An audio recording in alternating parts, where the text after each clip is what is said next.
This episode of the Signal 51 Chronicles is brought to you by Oscar's Pub, 6323 Kent Bowie Boulevard. Roxo Media House. A Signal 51 is police code for an investigation, a law enforcement proceeding that is a systemic and thorough attempt to learn the facts about a possible crime that is complex and whose facts and circumstances are generally hidden, at least initially, behind obstacles that can be coincidental and or man-made. Investigations methods are formal. I'm John Henry, a journalist. My partner is Jake White, a retired Fort Worth police sergeant. And together we examine the difficult cases of law enforcement, both in Fort Worth and around the region. This is Signal 51. The show is designed specifically for a more mature audience. Some of the content is graphic and is not intended for younger audiences.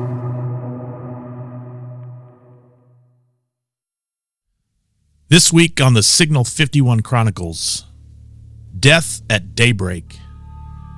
Not long after daybreak, on the morning of October 9th, 2008, around 7 a.m., Temple Jernigan lay dead of 2 gunshot wounds from a .45 caliber gun, one in the chest and another in the head. And he lay next to his truck in the 4200 block of Janeda Street in an industrial area in Haltom City. The location is very near a set of railroad tracks that intersect the thoroughfare. As the crow flies, Haltom Road is a mere 1 mile in the distance. Witnesses said they saw 2 men arguing outside a warehouse shortly before they heard 2 gunshots. A camera mounted on a nearby business caught a white car speeding away. Police asked for the camera's contents, but detectives quickly had a suspect, Haltom Cummings, age 43, who went by his middle name, Derek. Haltom City police arrested him the same day after witnesses linked him to Jernigan and the car. Cummings, an African-American male, worked as a mechanic at American Airlines facility at Alliance Airport. He had no criminal record and had lived a good life, free from any or certainly few run-ins with the law. He was small in stature, but he could no doubt take care of himself. Derek Cummings was a competitive amateur bodybuilder. You know the look of the scientifically sculpted muscles bulging unnaturally, appearing to threaten to break out of the skin. He was promptly charged with murder, something that carries a prison term between 5 years and 99 years. Derek Cummings was a graduate of Euless Trinity High School, if memory serves me well. So the memory part is important in some respects, because I'm doing some of this off memory. A moment of disclosure. I was a member of the jury that sat in judgment of Derek Cummings, joined by 11 other peers of Mr. Cummings, all of us, of course, residing in Tarrant County. Rob Catalano, the judge who recently stepped down to rejoin the Tarrant County District Attorney's Office, was the chief prosecutor. He was joined on that side by Tiffany Burks, I believe. She just recently lost a run for the Tarrant County District Attorney's Office. Cummings was represented by the widely respected defense attorney Mike Highschool. Overseeing all this was Sharon Wilson, judge of Criminal District Court No. 1, before she left the bench to become the Tarrant County DA, a job she has since left for other opportunities, presumably, or perhaps just peace of mind. Who knows? Derek Cummings said he shot Temple Jernigan in an act of self-defense on that morning. The first thing we learned at trial was about Temple Jernigan. Temple was 20 years old when he was shot and killed. He is buried in Greenwood Cemetery, where a service was held to honor his life. He was said by family to have been born with a smile that brought joy and laughter to all that knew him. He graduated from Haltom High School in the class of 2006 and had plans to join the military, according to his family. He worked at Styrochem and eventually landed a job at Coors as a route driver. Temple was also said to be a hunter and a proud supporter of the NRA, and he loved a good drag race. He also enjoyed his favorite pastimes, jet skiing and tubing on nearby lakes. Paintball was also fun. He was described in his obituary as, quote, an all-American young man with dreams and aspirations to make something good out of his life and to make his loved ones proud. Temple was survived by his parents, Diane and Temple Jernigan Sr., along with his brother and sister Derek and Angela. Temple also had a fiancée he left behind, Sherrie Cummings. Sherrie Cummings was the adopted daughter of Tarrant Cummings. Sherrie was the natural-born daughter of Derek's wife. Sherrie was at the center of a number of disputes between Temple Jernigan and Tarrant Cummings, who was not a believer in all the good things said about his daughter's boyfriend after his death. Cummings and his wife were protective of Sherrie. Some said overprotective. One prosecution witness, who worked with Derek at American, said the relationship between Derek and Sherrie was downright weird, even suggesting it took on a sexual tone when she was around the American Airlines facility. But Derek and his wife, a white woman, did not approve of their daughter seeing Temple Jernigan, and that disapproval was ramped up even more when she moved in with them, though there was little they could do to deny the then 20-year-old her intentions. She was of age after all. Derek and his wife, on the other hand, said the problem was more about how Temple Jernigan felt about them than the other way around. Temple, who had racist tendencies, they said, at times called Derek that ultimate... The worst degrading word you can call a black man. Yes. Or woman, for that matter. Yep. While threatening to whoop Derek's ass. And that was a quote. Whoop Derek's ass. There was a picture of Sherrie wrapped up in a Confederate flag and Temple asserting, allegedly, that Sherrie was, quote, going to be one of us. Wilson ultimately would not allow this evidence into trial, finding it, quote, more prejudicial than probative. Derek was also bothered by Temple supposedly restricting Sherrie's time spent with her family. Derek said he had arranged a meeting with Temple on the morning of the shooting to give him money for Sherrie, who was having difficulty getting a job. He wanted to help her, but didn't want Sherrie to know he was doing so. Derek also said he brought a gun because Temple had expressed an interest in buying it. He merely wanted to show it to Temple. Not only did he bring a gun to the meeting, he brought a loaded gun to the meeting. Makes you wonder, huh? Oh, yeah. This one's got some interesting components to it already. At trial, Tarrant Cummings took the stand in his own defense. It, of course, was a disaster for him, but ultimately only he could testify that he feared for his life, and with only a moment's notice to fight or flight. It's important to remember that Tarrant Cummings, as we mentioned earlier, was a bodybuilder. Temple Jernigan resembled, by pictures shown to the jury, an overweight, out-of-shape 20-year-old on a diet of Twinkies or junk food. It was immediately clear to the jury that Derek could have either, one, physically handled himself against an outmatched bully, as the story goes. In fact, it was quite obvious that Derek could have bench pressed 2 Temple Jernigans. The state had already painted a very convincing picture that this was premeditated murder, not self-defense. Certainly, one could draw a conclusion that Derek was at the very least, planning a physical confrontation. In addition to bringing a loaded gun, he also brought a rental car to the location instead of his own truck, which was operational at the time of the shooting. Sherrie was actually the one using the rental car, while hers was in the shop for mechanical or body repair. The day before the shooting, her mother called her and asked her to bring the car to the house and asked her furthermore to spend the night. Sherrie ultimately did spend the night with her parents that night. The manner in which Derek left and returned to work also raised eyebrows. He got to work each day around 5 o'clock in the morning. Well, that morning he showed up to work and he left in time to get to the meeting spot with Temple. And when he left, he followed someone out the door so as not to activate a timestamp on his key card that allowed him entrance to the facility as well as allowed him to exit the facility. He did the same when he returned, calling a coworker to let him in because, he said, he had left his key card inside.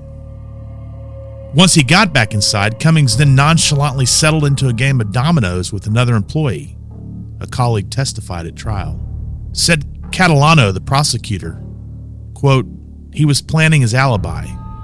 Derek also threw the gun he used in Lake Worth after speeding off from the location of the shooting. Now, Jake, that seems odd behavior for someone who just shot someone because they were in fear of their life. You're probably more likely not to call the police, aren't you, and tell them what happened? Don't you think? The state also showed that the path of the bullet wound to Temple's head was down, indicating the weapon was being held higher than the target when discharged. The initial wound to Temple's chest knocked him back and down. The wound to his head was a kill shot, with Derek standing over Temple at close range, firing into a defenseless and unarmed man. Quote, the second shot was the execution of an unarmed man, said Catalano. Derek said that second shot to the head was an accident. The state said the blood spatter on Temple's truck proved its allegation that he stood over his victim and fired the shot. Now, Jake, you looked into this blood spatter analysis that the state brought to the witness stand. We're going off of your memory. Yeah. Right. And we're suggesting it was probably the gunshot spatter. Correct. The spatter on the truck. Yeah, so gunshot spatter, in a summary, basically includes both forward spatter from the exit wound and back spatter from the entrance wound. I think that was probably the meat and potatoes, yeah, I guess, right? That was probably the majority of it, because ultimately, so gunshot spatter will vary depending on the caliber of the gun, right? Some rounds are bigger than others. Mm-hmm. Some travel faster, some travel slower. Where the victim struck, whether the bullet exits the body, what's the distance between the victim and the gun, and the location of the victim relative to walls, floors, objects, etc. But ultimately, with that spatter, the forward spatter is kind of the fine mist, and the back spatter would be larger and fewer drops. So again, the back that back spatter, or I guess again with the forward spatter being the fine mist, the back spatter being a larger and fewer drops. I think, kind of like we mentioned earlier, the forward spatter from the exit wound, the back spatter from the entrance wound. All right. Those wounds, the medical examiner, both of them said they were both fatal. They both would have killed Temple Jernigan. Now, Derek trying to paint a picture of this encounter while he was on the stand was like me trying to explain relativity. Very thorough? I'd be bumbling around, babbling about complete nonsense. Well, after receiving permission from Judge Wilson, the prosecutor, Catalano, on cross-examination, asked Derek to come off the stand and reenact the confrontation. He looked like a fish out of water, stumbled around trying to explain what happened that morning. At one point, he said he told an imposing Temple, who Derek said charged toward him, to get off me. That's when Derek said he took a step back and fired. Witnesses, though, also said Derek was pointing his finger at Temple in an aggressive manner immediately before the shooting. Was Derek trying to invite a confrontation, even if one had occurred? So, John, your jury deliberated for 3-ish hours? 3 hours. Before finding Derek Cummings guilty of murder. In the punishment phase, the defense called Cummings minister and a co-worker who testified that he was not a violent man. And he, quite frankly, probably wasn't. There was nothing to suggest otherwise. Derek, in punishment phase, he did not take the stand out of an abundance of caution. Prosecutors were ready to pounce on evidence found by police in Derek's home. A large quantity of human growth hormone in his house. Illegal. Steroids. Roids. The jury deliberated another 3 hours before sentencing Derek to 40 years in prison. He has been denied on a number of appeal attempts, including arguments that Wilson should have allowed into the trial the racial element. Derek has also argued that a prospective black juror should not have been struck by the state in violation of the 14th Amendment. He has also appealed to higher courts that the jury should have been instructed to consider the lesser offense of aggravated assault, and that too was declined. Derek said he shot Jernigan the first time to get him off of him, and that he did so intentionally. The second shot, purportedly, was an accident. Yet, a medical expert testified both shots were fatal, and Derek, here quoting the opinion of the Court of Appeals for the 7th District of Texas at Amarillo, quote, cites us to no evidence contradicting that.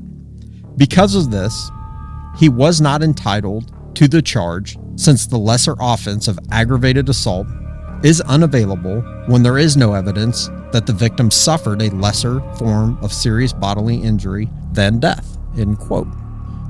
Derek, at this time, in the year 2023, he has served 12 years and must serve another 8 before he is eligible for parole.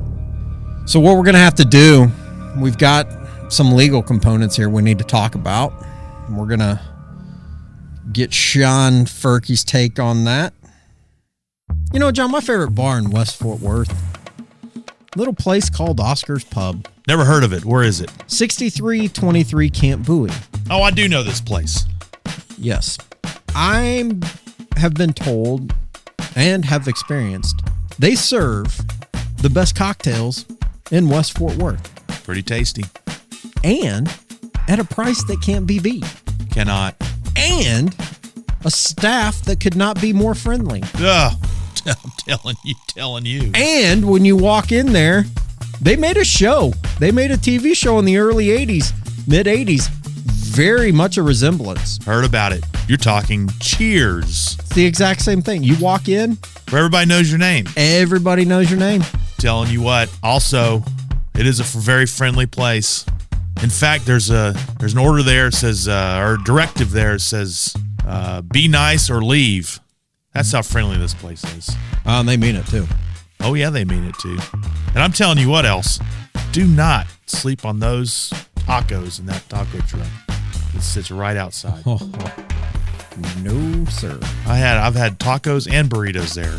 I think it's Gordo's taco truck out there, and it is. They're good. It is good. They're really good. I mean, even if you don't want to go, even if you don't want to, like tonight, I'm got to go back to the office, and I'm going to swing by there and not drink 1 ounce of liquor. I'm just going to get a burrito. Get a burrito. Get a burrito and say hello to some people. Get back in front of the keyboard. Exactly so. So, Oscar's Pub, 6323 Camp Bowie Boulevard.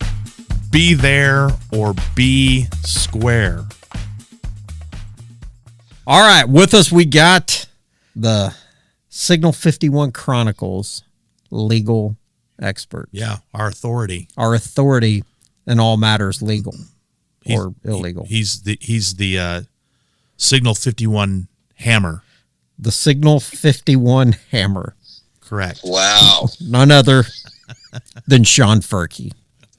Always great to join you fellas. Clap it, clap it, clap it. Applause. Clap. All right, Sean. So we go through this case. We go through Cummings. He's got some, I mean, the defense as a whole from what we've gone over. There's some holes in his story, I suppose, or some weak spots. So one of the things we talk about was during the trial, the prosecution or the prosecutor, with permission of the judge, remember Cummings took the stand in his own defense. The prosecution asks him to get off the stand and in essence reenact, right, John? Recreate this confrontation. Recreate this confrontation. Show us exactly how you were in fear of your life. Let's look at from the law perspective, the legal perspective, the attorney perspective. You're the defense attorney, Sean, in this case, hypothetically. Do you prepare for this possibility prior to the trial? Yeah, absolutely. I mean, in this case, since the defendant is alleging, I mean, obviously you've got a dead person, so he's alleging that, I mean, he's not denying that he killed him, but he's claiming self-defense. So obviously he is testifying to assert that, that this was self-defense. I I felt threatened to the point that, my life was in danger, and that's why I shot the gun, because, I was basically defending myself from what I viewed as potential lethal harm. Once he says that, the prosecutor on cross-examination, certainly would have a right to ask him to step down and recreate that for, purposes of the jury. Obviously, as a defense lawyer, you're going to have to anticipate, your client's going to take the stand to assert self-defense. You're going to have to anticipate a good prosecutor is going to ask him to step down and do this. So you would certainly, rehearse that ahead of time to make sure that it makes sense and it comes across as credible as it can be. Because one thing as a defense lawyer, if I'm representing someone and he tells me, hey man, I killed that person, but I just don't want to go to jail for the rest of my life, I can still represent them, but I cannot allow them to testify and then be a party to the, committing perjury. So, I can't lie, help him in lying on stand. In this case, if he's asserting, hey, no, this was self-defense, this is what happened, you would certainly prepare for that ahead of trial anticipation. The prosecutor would ask them to recreate it. And you would probably, when the prosecutor, and you would certainly know by the way the questions are coming out, you would want to object when the prosecutor asks him to step down. As far as any legal objection that would possibly sustain, there isn't one. The judge is going to overrule it, and the prosecutor will be allowed to question that defendant and recreate the scene as they claim. It's got to be painful if you're the defense attorney watching that, right? Yep. Yeah, I would imagine, yes. Very much so. Especially, if, the defendant, if the self-defense claim isn't really true, it's I think that's going to come to light during the trial. Yeah. It's not going to come across as credible as, obviously, as it would be if it were true. Okay. So, also in the trial was, and actually he used it as an issue on appeal. The defendant, Tarrant Cummings, said that he was provoked on a number of occasions because of Temple Jernigan's racist tendencies. At times, he said that Temple had called him the N-word, and he had also shown the parents a picture of Sherrie, who's the daughter, wrapped in a Confederate flag, and Temple asserting allegedly that Sherrie was quote unquote going to be one of us. So the judge, Sharon Wilson, ultimately wouldn't allow the evidence into the trial, finding it, quote, more prejudicial than probative. Right. Explain that kind of ruling for us. Obviously, the judge did not feel that this murder that he was charged with, that there was evidence that race played any part in the beef that the defendant and the victim had. The concern the judge clearly had was if she were to allow the defense to claim that the victim was racist towards the defendant and that this is what led to the confrontation. That, you got to have evidence to support that, right? Mm-hmm. And for whatever reason in this case, the defense was not able to bring forth hard evidence to support that claim that the racism was a factor. And so because of that, if the judge were to allow it in, improperly, it could basically be prejudicial to the victim in this case. And if there's not, in other words, it could do more harm than good. That's what it means by more prejudicial than probative. And had she allowed that, the prosecutor and the defendant had been acquitted, then the state would have had an issue on appeal. Okay, so one of the other things, his appeal, he cites that the lesser included offense of aggravated assault, those were not instructions given to the jury. Okay. Walk us through, we just saw this again, what 3 weeks ago, Aaron Dean trial, Sure. the lesser included. Here we are in this trial. There was no other lesser included offense. What would his logic be? And I guess ultimately, what would the judge's logic be for not including that lesser included charge of aggravated assault? Sure. So the judge is only going to, when a judge gives a lesser included offense, it's given via the jury instructions at the end. Before the jury goes back to deliberate, the judge will actually type this up and read it to the jury. And in this case, we have a victim that's dead, and the evidence clearly did not support an aggravated assault with a deadly weapon, and that's why the judge would not allow that lesser included offense to be in the jury charge, to be in the instructions. Okay, so one of the other things that stood out, and I don't know how much this was focused on in trial, Derek was a bodybuilder, right? Mm-hmm. And in Derek's house, they found human growth hormones. Human growth hormone. Yeah. Hormone, right. Was it, do you know, did anything come out? Did it look like he is just simply using this for his own personal use, or was it a large quantity? Large quantity, enough to be perhaps a dealer. That was, when the trial was over, the judge and the attorneys both came back, and that's what the judge told us. Okay. That did not come out in trial.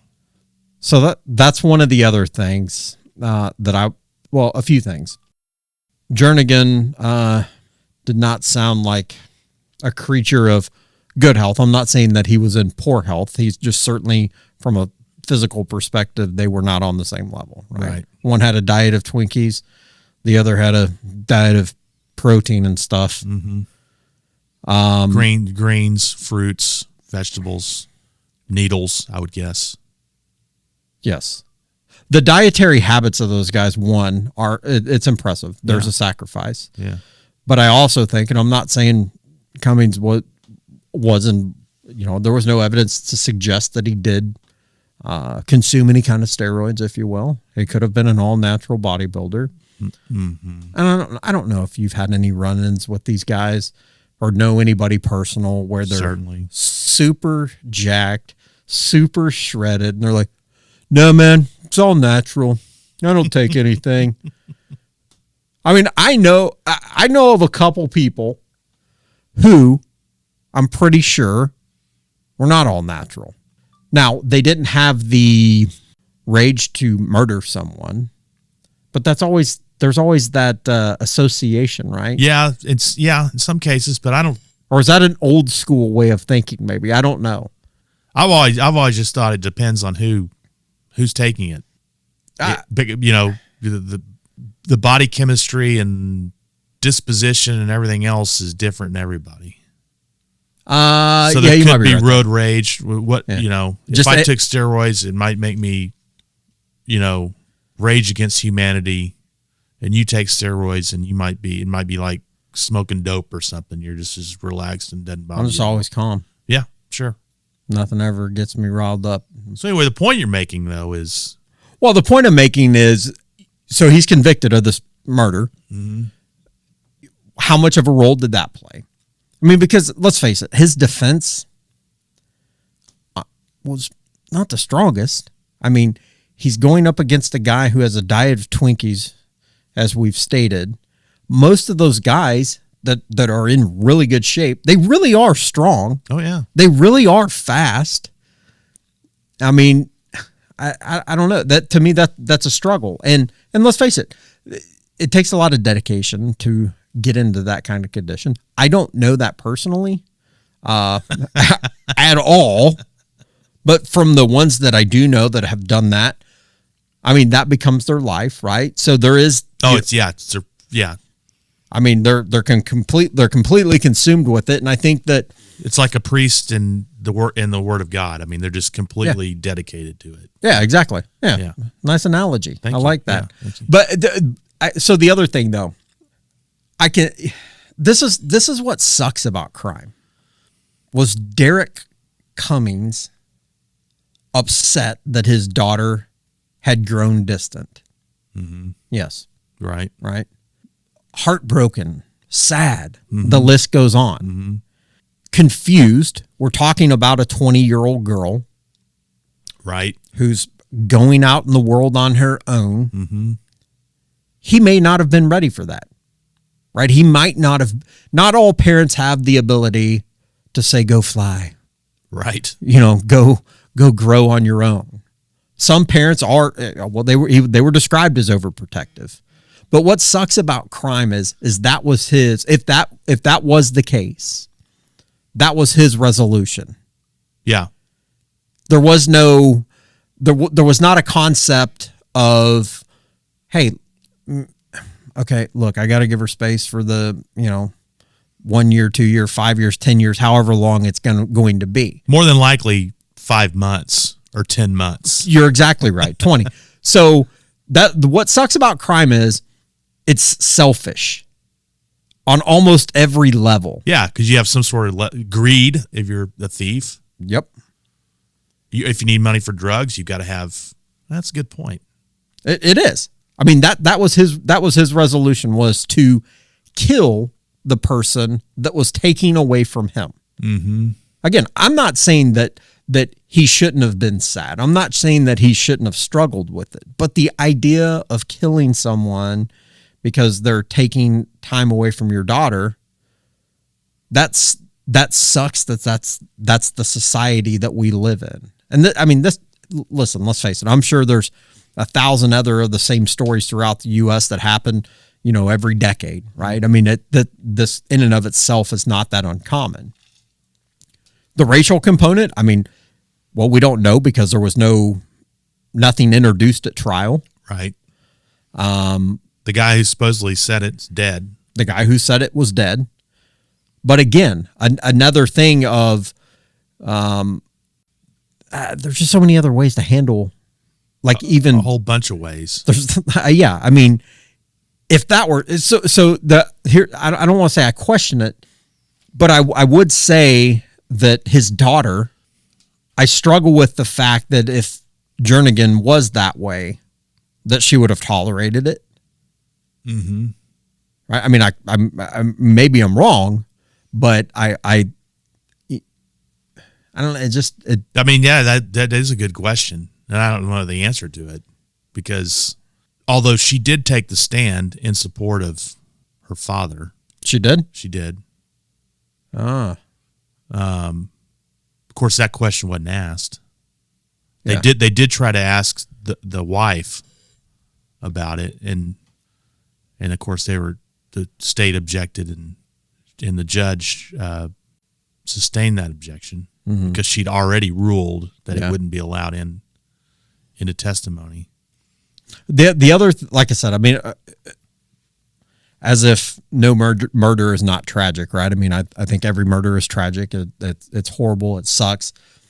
I think there was not a justified reason, but based off the facts that we talked about, it's clear to me that, hey, Derek was upset about something. That's how he handled it. There was nothing in his past to suggest that he was a violent person, that he had done anything like that before. He's gainfully employed at American Airlines. Mm-hmm. Good job. A good job, right? But the other thing, he clearly had no experience with murder. Okay. Look at his time. Okay, he gets to work at 5. Yeah. This happens at roughly between 6:45 and 7. The break of dawn. So he shows up at work at 5. He scans in his key card because there's a trail with that. Right. He goes out the door behind someone and then comes back and calls a friend and says, hey, can you let me in? Whatever. I forgot my key card. Left my key card inside. Yeah. Left my key card inside. Or at home or whatever. Yeah. That's his alibi? Mm-hmm. I'm pretty sure. Even in 2008, 9, the place is probably full of cameras. Did that ever come up? Or was I don't recall. Was that, to me, hearing that story, I would almost be so dismissive of that fact because it's it's a pitiful alibi. Yeah, it is. Then he went in and tried to sit down and play dominoes. Nonchalantly. Yeah. I don't remember the part about the cameras. But you're right, even in 2008. And then how do you explain throwing the gun off the Lake Worth Bridge? Again, if Jernigan was in fact that threatening, how do you explain? I mean, where's the concept of reasonable? I mean, if anything, I'm calling the police saying, listen, I did the worst thing in my entire life. I just killed this guy because I had to. Yeah. And I'm here at the scene. Come help me. I need help. Man, that's a long way too. Yeah, it's not Haltom City to Lake Worth. I mean, well, you go around the loop to It's I don't know, 15 minutes maybe. 15 20 minutes. Yeah. I don't know. I mean, again, like I said, I think that